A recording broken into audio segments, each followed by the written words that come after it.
Bonjour à tous, heureux de vous retrouver. Quelques heures seulement après le lancement officiel d'iOS 14 pour tout le monde, Apple dévoile iOS 14.2. Oui, vous avez bien entendu, iOS 14.2. Alors où est passé iOS 14.1? Cette mise à jour pèse plus de 4 Go, il y a de fortes chances qu'elle ne soit disponible qu'après la sortie des iPhones, donc sans doute dans un mois et demi, pas avant. Regardez d'ailleurs le numéro de version, ça se termine par un H, donc on a quand même quelques versions devant nous. Alors pourquoi iOS 14.2 directement? Je pense que les iPhones sortiront sans doute avec iOS 14.1, ça c'est ce que je vous disais il y a quelques jours, et donc directement on passerait à 14.2. Donc pour tous les autres téléphones, iOS 14.1 n'aura jamais existé, mais ça on le saura dans quelques temps.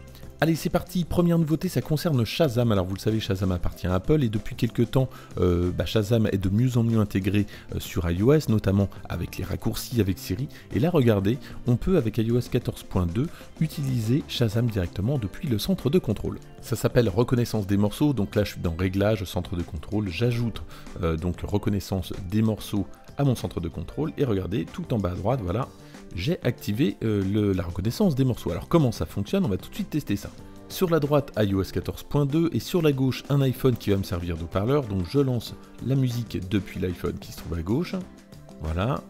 On va patienter. Alors l'inconvénient de cette fonctionnalité, c'est que dès que la reconnaissance se fait, eh bien il n'y a plus de reconnaissance, c'est plutôt dommage. Donc voilà, ça m'a reconnu mon titre et si je veux donc voir le titre, tout simplement je clique dessus et ça va me renvoyer vers Apple Music. On va refaire le test pour bien comprendre. Regardez, dès que j'active la reconnaissance, j'ai bien ma LED qui m'indique que le microphone est utilisé et dès que la reconnaissance a été faite, voilà, la LED a disparu, donc c'est bien que la reconnaissance ne fonctionne qu'une fois.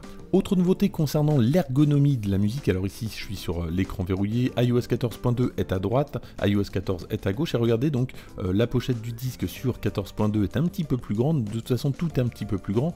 Alors concernant la barre de défilement, j'ai pas trouvé de changement particulier, voilà juste ici, mais un petit peu plus bas, donc la barre du volume, elle a un bouton un petit peu plus grand. Alors ce qui change et ce qui est un peu bizarre, c'est que le bouton AirPlay sur iOS 14 est plus grand que la version 14.2, c'est un petit peu étonnant.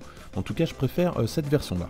Toujours dans l'ergonomie de la musique, regardez, donc là j'ai lancé un titre, alors sur la droite c'est iOS 14.2 encore, iOS 14 se trouve sur la gauche, et regardez, lorsque j'appuie sur l'icône AirPlay, j'ai pas exactement la même présentation, et puis surtout la pochette du disque a quand même considérablement pris de la place, et je trouve ça pas mal, c'est quand même bien plus lisible sur iOS 14.2.